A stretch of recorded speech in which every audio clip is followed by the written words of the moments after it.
Are sanctions the answer, or would they just add fuel to an already contentious relationship between the United States and Venezuela? Well, joining us now is Erick Langer. Dr. Langer is a professor of history and the director of the Center for Latin American Studies at Georgetown University. Thanks for joining us. Thank you. It's a pleasure. And that is the question. Are sanctions going to work here, or are they going to inflame tensions even further? One never knows. I think that sanctions is something, and one has to keep in mind that these are not sanctions on Venezuela. These are sanctions that are targeted on individuals, many of whom actually have resources in, especially the Miami area in the United States, and thus making it difficult for them to go to the United States and to get out of what is really a pressure cooker situation right now in Venezuela.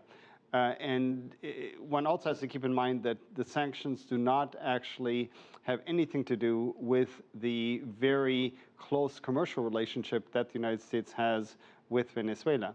Right now, the United States purchases and Venezuela sells virtually all of its oil, all of its petroleum, to the United States.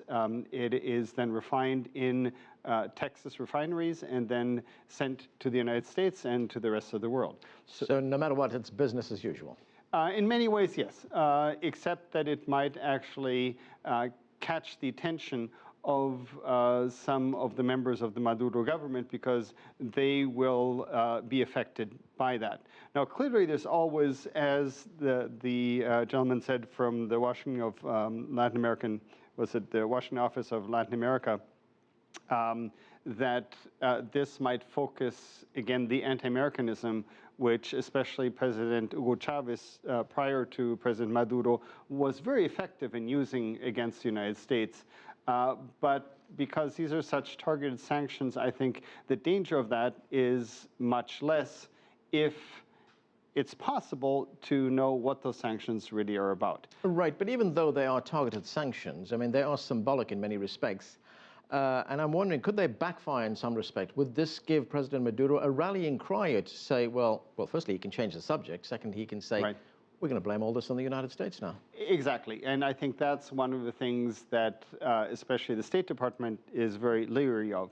The problem, of course, is that the negotiations have gone nowhere. Not just nowhere, but while President Maduro says, yes, we want to have peace and all of that, as we saw in the editorial from the New York Times, he actually has continued repression and actually intensified it.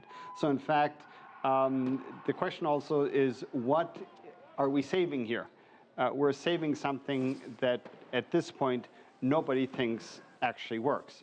The opposition thinks that the government is just using that as a fig leaf to continue to repress and to get rid of the real concerns in the Venezuelan economy in particular. Okay, well, let's talk about those concerns. What are the root causes of this discontent that we're seeing play out on the streets? Well, 56% inflation, a higher murder rate than both in Afghanistan and Iraq combined right now, shortages of basic foods, of medicines, and this is the country that has the largest oil reserves in the world. Something is not working. And the problem is also that I think that the students in particular, there are really three factions we have to take into account. Students, the political opposition, and then the Maduro government. And there are also factions within the Maduro government, but they've been relatively solidary at this point. But what you have is the students, who are really the ones who protest out in the street, mainly, they see no future. The only way that they can get a job is from a state company, and only if they join the party or are friends with somebody.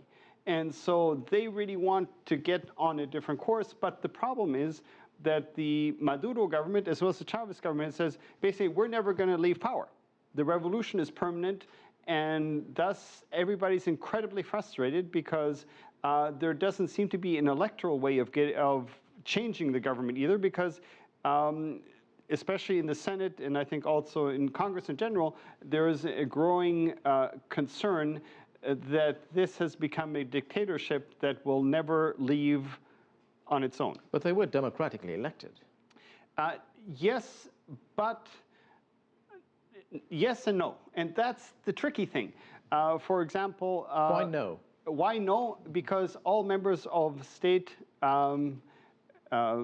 companies, for example, must vote for the government.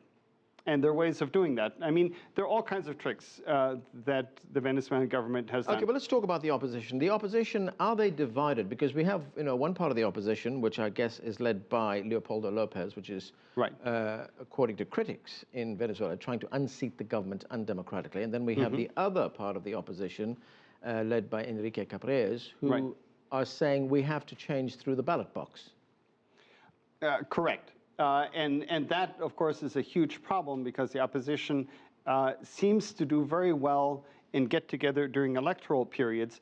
But the problem also is that between the last municipal elections, which opposition lost more than it had before, and at least in terms of the percentage of population that actually gained more municipalities, and the next elections isn't until next year. Right. And so I think the more radical part of the opposition says, at this point, the government is consolidating in such a fashion that it will never leave. So what you do?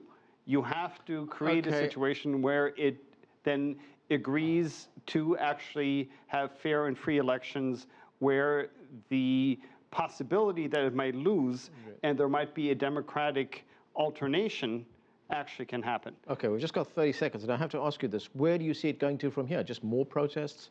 More protests at this point because the Maduro government has banked on repression because the Cubans, who are much behind this also, are very afraid that if they lose Venezuela, their whole economic and political model might collapse in Cuba as well. Erick Langer, thanks for joining us.